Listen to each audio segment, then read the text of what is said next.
Chapter 6 Sanctuary. Ronnie stayed there, hiding in the storeroom until long after the room Grayson had come from went dark.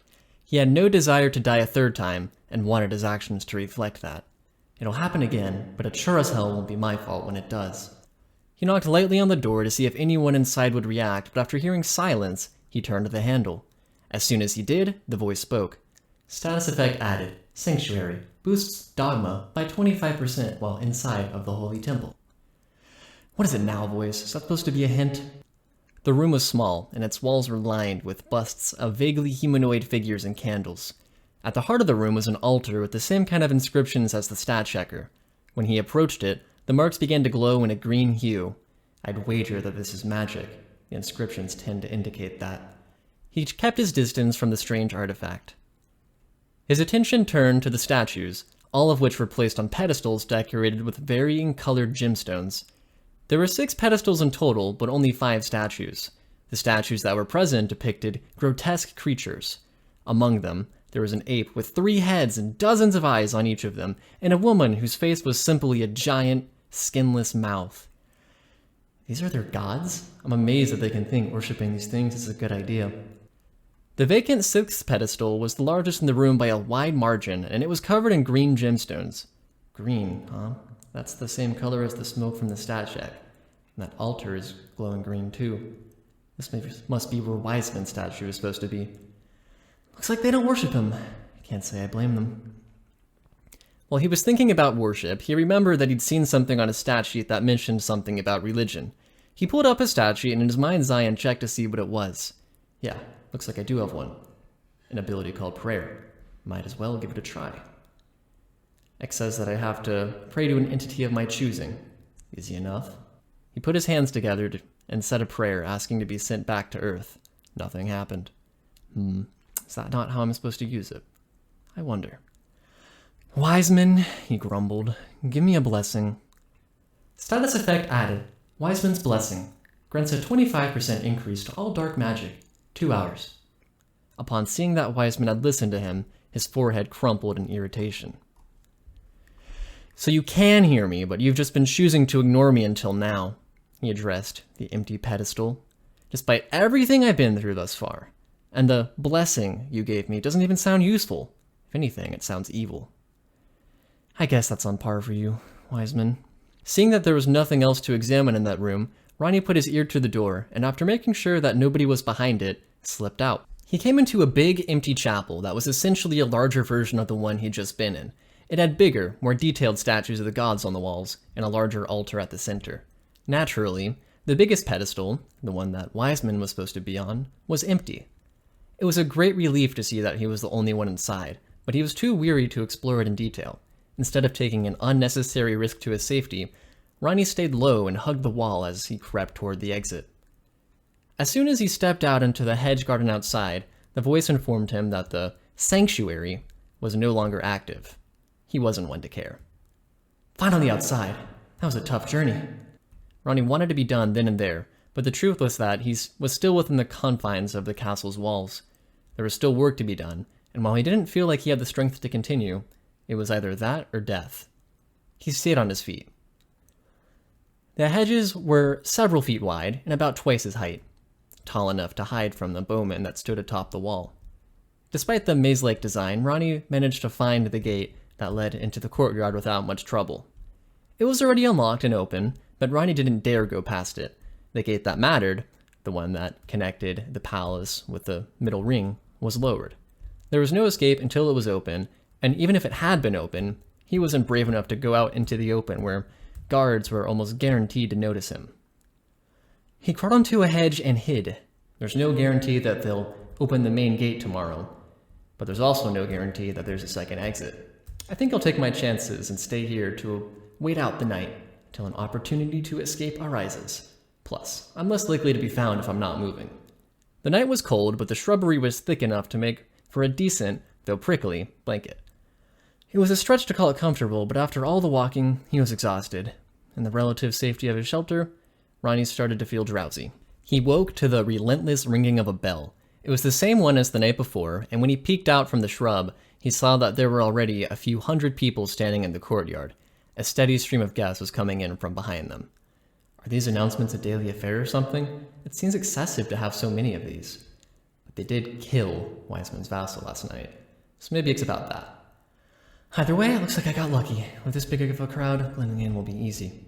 Ronnie popped out of the hedge and joined the crowd after a few thousand had arrived. He got a few odd looks because of the uniform, but didn't hold anyone's attention for long. While waiting for the announcement, he eavesdropped on nearby conversations.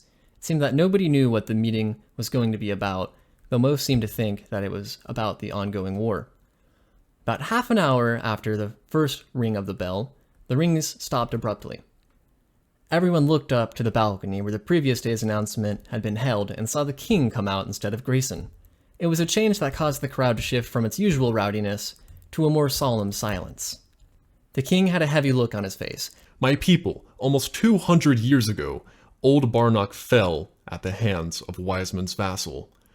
From the ashes of that nation came Barnock as it is known today, a nation of safety and peace. He paused. Now, almost 200 years after the birth of our nation, a threat equal in proportion to the one of old threatens that peace. The crowd waited quietly for him to continue. People of Barnock, the threat I speak of is not the demon army of Sundenspur.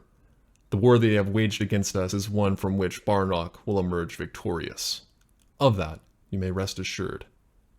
But the threat I speak of exceeds all of the world's demons combined. The threat I speak of has the potential not just to destroy Barnock, but all of the world. He took in a deep breath. It brings me great pain to speak of this threat, for this is the very same threat that brought old Barnock to ruin. My people, the threat I speak of is Wiseman's vassal. The crowd reacted in a variety of ways. Some fell to their knees and cried. Others erupted into violent protest and went so far as to call their king a liar, and some just stood there with blank stares. Ronnie reacted by inching his way to the gate. Yes, my good people, Wiseman's next vassal is upon us. Upon us he is indeed. The king braced himself on the railing.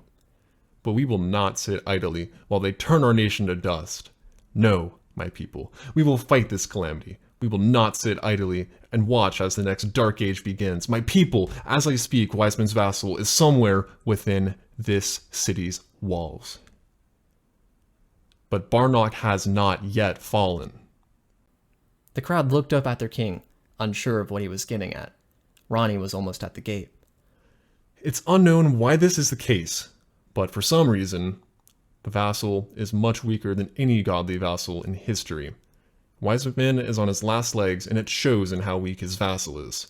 This vassal is not a dragon, not a Yakaranda, nor a lich. My people, this vassal is a human man. We know not only his name, but also his appearance and basic stats. I assure you, people of Barnock, hope is not lost. He's level 1. The crowd's rowdiness began to return as people started piecing together what the king was saying. Ronnie looked ill. People of Barnock, I hereby call upon each of you to draw your blades and slay Ronnie McKitty, vassal of the Wiseman. Should anyone succeed in capturing him alive, they will receive 10 million coins, a manor in the middle ring, and permanent status of nobility. The crowd erupted into cheers, forgetting the melancholy that had begun to take root. People raised their axes to the sky, danced, and declared that it would be them to be the one who killed Ronnie. There were still some people with grim outlooks, though. Among them, Ronnie was king.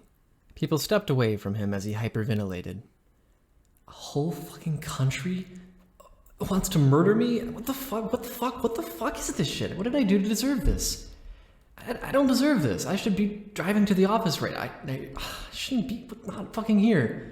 Not in a different world. Just when I thought I was getting used to this place, this fucking shit happens. That fucking rat of a soldier must have snitched. Hope that fucker dies. A poster hit him in the face and broke his train of thought. What is it now? It was a poster that in big letters at the top said, "Wanted alive, Ronnie McKitty, Wiseman's vassal." Below the headline was a frighteningly accurate drawing of his face. Holy shit, they didn't even know who I was yesterday, and they're already mass-producing these? This king is serious about killing me. Next to the image was an even more information. About 6 foot 3 inches, athletic build, brown hair, brown eyes, dark complexion. He speaks in a strong foreign accent. origin unknown. There was also a section listing the stats they knew, which turned out to be his level, title, and base stats. Didn't mention anything about his immortality, but based on the fact that the poster specified that he was supposed to be captured and not killed, Ronnie was worried that they, at the very least, had a vague understanding of his curse. He hadn't realized how out of place he was in Barnock until he read the poster. The top of the average person's head didn't even reach his chest, and his skin was several shades darker than most. I've got to get out of here. Now. He stuffed the poster into his pocket and hurried out the gate. Even though he had left ahead of most of the crowd, he still got a few suspicious looks from the people nearby. If he hadn't been wearing a guard's uniform, he would have already been captured. Ronnie planted himself firmly in the middle of the road in an attempt to use the pedestrians around him as cover from the guards. It was nerve-wracking, but he made it down to the lower ring without incident. As soon as he passed the second gate, Ronnie decided that he'd try to get out of the city as soon as possible.